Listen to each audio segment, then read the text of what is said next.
Heat treatment processes. According definition, heat treatment process is a series of operation involving the heating and cooling of the metal in the solid state. Earlier we discussed about the heat treatment process, in which there are three processes: heating, holding, and cooling. Heat treatment is the series of the operation. First of all, heat the material, after then holding for some time, and then cooling. There are different of cooling medium, different of heating temperature, or different of the holding time. So there are different types of heat treatment process here. What is the main purpose of the heat treatment? The main purpose of the heat treatment is the change of mechanical properties or combination of mechanical properties so that the metal will be more useful, serviceable, and safe for definite purpose. By heat treatment, a metal can be made harder, stronger, and more resistant to impact. Heat treatment can also make a metal softer and more ductile.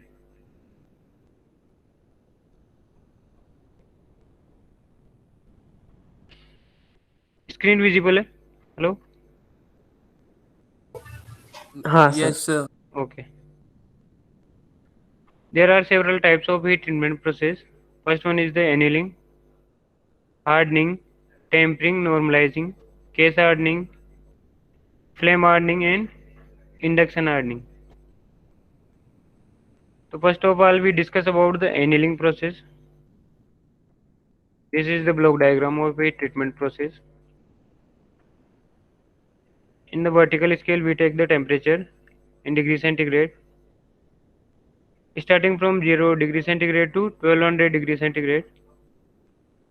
And at the horizontal scale, we take the percentage of the carbon. There are all the heat treatment process: annealing, normalizing, hardening, tempering. एक block diagram given है, इसमें सबकी temperature range अलग अलग है। देखो, सबसे पहले बात कर रहा हूँ मैं नॉर्मलाइजिंग, जो सबसे ऊपर आपको दिखाई दे रहा है। Normalising temperature range below 1000 degree centigrade, slightly 30 to 50 degree centigrade अगर बिलो हम लोग बात करेंगे तो वो होगा आपका हार्डनिंग, और फिर 910 डिग्री सेंटीग्रेड पे आपका एनिलिंग होगा। देखो डायग्राम में गिवन है हार्डनिंग, नॉर्मलाइजिंग और एनिलिंग। तो तीनों प्रोसेस हम लोग स्टेप बाय स्टेप परफॉर्म करेंगे। First of all, annealed the material, सबसे पहले हम लोग एनिलिंग करेंगे। आफ्टर देन हार्डनिंग और normalising is the final heat treatment process. और सबसे इम्पोर्टेंट चीज़ जो इस ब्लॉक डायग्राम में वो है percentage of carbon in the steel.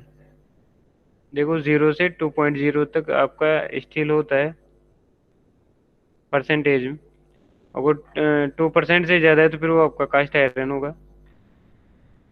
तो यहाँ पे मैं बात करता हूँ 0 से 0.8 तक, तो आपका हाइपोइटेक्टोइड स्टील होगा। And more than 0.8% up to 2% is the hypereutictoid steel. Now flow chart of the heat treatment process.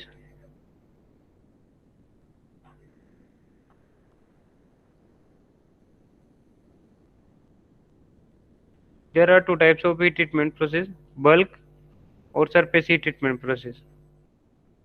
Bulk के अंदर हम लोग बात करेंगे तो annealing, normalising, hardening and tempering process. Surface hardening is the flame hardening, induction hardening, laser beam hardening, electron beam hardening, carburizing, nitriding, and cyaniding. First of all, we discuss about the annealing process. There are four types of annealing processes: full annealing, process annealing, spheroidized annealing, or stress relief annealing. Annealing. What is the main purpose of the annealing?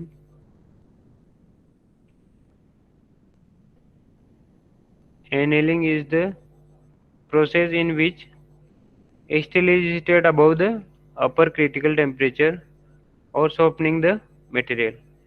जो main purpose है annealing का वो क्या है? Soft the material, makes a metal as soft as possible. Hyperprotected steel are heated above upper critical temperature, soaked and cooled slowly. तीन चीजें यहाँ पे ध्यान रखनी है एनीलिंग के अंदर. First of all heat the steel material above the critical point. Above critical point की बात कर रहा हूँ 910 डिग्री सेंटीग्रेड. इससे ऊपर अपने को टेम्परेचर देना है. Hold for some times and cooled slowly. तो अगर यहाँ पे स्लो कूलिंग मीडियम हम लोग यूज में लेंगे तो कोई ना कोई फर्नेस यूज में लेनी पड़ेगी. तो एनीलिंग के अंदर क्या होगा, देखो टेम्परेचर दिया पहले मटेरियल को, होल्ड किया, after then cooling in a particular medium और फर्नेस. तो स्लो कूलिंग यहाँ पे हम लोग यूज में ले रहे हैं. हाइपर रिएक्टिविटी के लिए क्या है, heated above lower critical temperature. Lower critical temperature 723 degree centigrade से ऊपर की बात कम कर रहे हैं हम लोग. Heated above lower critical temperature, soaked and allowed to cool slowly. दोनों के अंदर देखो हाइपर और हाइपोइटेक्टोइड स्टील में हम लोगों ने कूलिंग मीडियम जो लिया है वो स्लो कूलिंग मीडियम यूज में लिया है, जिसे हम लोग फर्नेस के अंदर करेंगे. स्टील पीस को पहले हीट किया, after then hold at this temperature for some time, then cool in a furnace. ये प्रोसेस एनीलिंग का डायग्राम दिया हुआ है देखो. लो कार्बन स्टील में harden through cold working. They can be heated to around 100 degree below lower critical temperature, soaked and allowed to cool in air. Spheroidized annealing. High carbon steel may be annealed just below the lower critical temperature to improve machinability. तो दोनों चीज ध्यान रखती है, where we use process annealing और where we use spheroidized annealing. Normalizing also called a final heat treatment process in which internal stresses are completely relieved. Still are heated above upper critical temperature, soaked and cooled in air.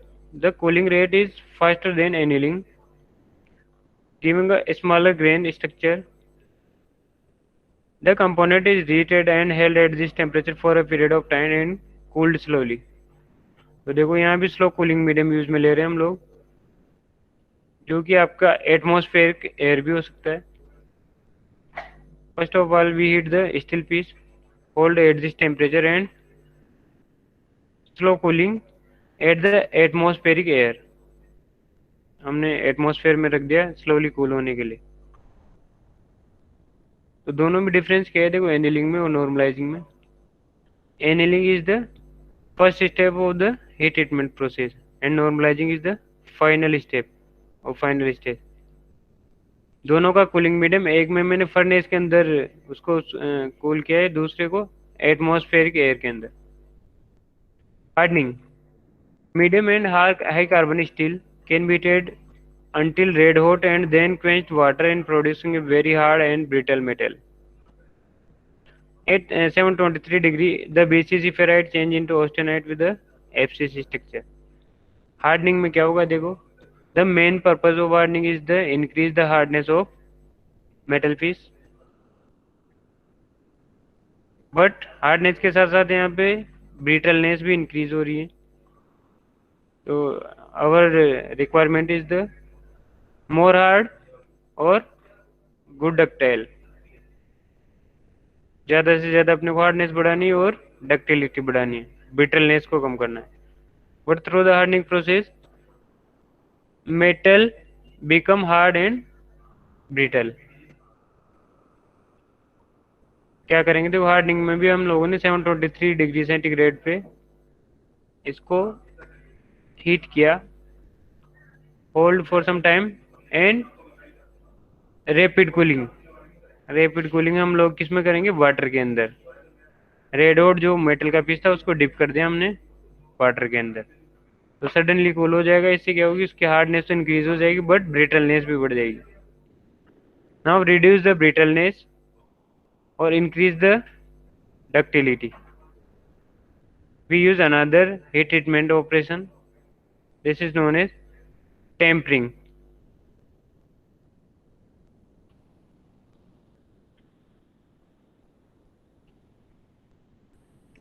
Tempering. To remove some of the brittleness from the hardened steel, tempering is used. The metal is heated to the range of 220 to 300 degrees centigrade and cooled. Tempering colors are the indicator of the temperature on polished metal. Colors range from yellow to brown to violet and blue. तो ये indication है tampering का. यहाँ तक temperature देने के बाद में ऑटोमेटिकली मेटल पीस का आपका कलर चेंज हो जाएगा, जैसे येलो टू ब्राउन और violet and blue. Quenching medium. There are different different quenching medium.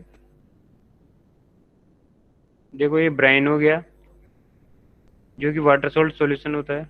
Water, oil, air और फर्नेस. तो अगर मैं बात करता हूँ ब्राइन की, वाटर की, ऑयल की, ये तो है आपके rapid cooling medium. Fast cooling होती है जिनके अंदर ब्राइन हो गया, वाटर हो गया एंड ऑयल. एयर के अंदर आपकी मीडियम कूलिंग. अगर हम एटमॉस्फेयर के एयर के अंदर किसी भी मेटल पीस को रख देते हैं तो वहाँ पे होगी medium cooling. Furnace is the slow cooling medium. तो तीनों मीडियम यहाँ पे हैं, और डिफरेंट डिफरेंट ऑपरेशन के लिए हम लोग different different cooling medium use में लेते हैं. Case hardening. देखो बल्क हीट ट्रीटमेंट प्रोसेस हम लोग डिस्कस कर चुके थे. सरफेस हार्डनिंग की बात करेंगे तो सबसे पहले आता है केस हार्डनिंग. बल्क हार्डनिंग के अंदर हम लोगों ने क्या किया था, ओवरऑल हार्डनेस को इंक्रीज किया था. But in case of the case hardening एक पर्टिकुलर फेस का हम लोग हार्डनेस इंक्रीज करेंगे. लो carbon steel can not be hardened by the heating due to the small amounts of carbon present. Case hardening seeks to give a hard outlet skin over a softer core on the metal. The addition of carbon to the outer skin is known as carburizing. अब case hardening में क्या कर रहे हैं हम लोग, एक particular face की अगर अपने को हार्डनेस इंक्रीज करनी है तो वहाँ पे हम लोग क्या करेंगे, कार्बन लेयर ऐड कर देंगे.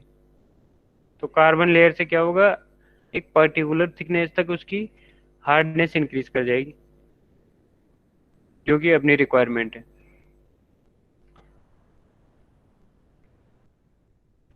Induction hardening. Induced eddy current heat the surface of the steel very quickly and is quickly followed by the jets of water to quench the component. A hard water layer is created with a soft core. The slide based on a lathe and induction hard. देखो diagram के अंदर एक induction कोयल दे रखी है, इसमें हम लोग current supply देते हैं. तो जो भी पर्टिकुलर स्टील का पीस है जो ब्लैक कलर में दिख रहा है आपको, carbon steel component. The component is placed inside the coil. High frequency current in the coil induces eddy current in the component. This causes a rapid rise in temperature in the outer layers. जैसे हम लोग इसमें current supply देंगे through the coil, क्या होगा, temperature increase होगा. Temperature increase होगा, आपका कार्बन कंबंस होगा और हार्डनेस इंक्रीज होगी. Flame hardening. फ्लेम हार्डनिंग के अंदर हम लोग क्या करेंगे, फ्लेम जनरेट करेंगे for increase the temperature of metal piece और layer of the metal piece. Gas flames raise the temperature of the outer surface above the upper critical temperature. The core will heat by conduction. After then, water jet provided to quench the component. सबसे पहले हम क्या किया, इसको red out किया through the flame jet, जैसे gas welding में होता है. गैस वेल्डिंग के थ्रू हम लोगों ने क्या किया, रेड आउट किया मेटल पीस को. After then quench in water, और साथ में वाटर जेट चल रहा है, स्प्रे हो रहा है. तो suddenly heated the steel piece and after then cooled। तो इससे भी एक पर्टिकुलर फेस की हार्डनेस इंक्रीज होगी।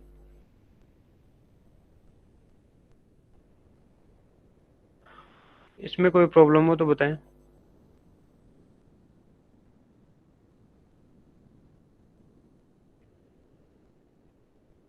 किसी को कोई हीट ट्रीटमेंट में प्रॉब्लम हो तो एक बार बताएं।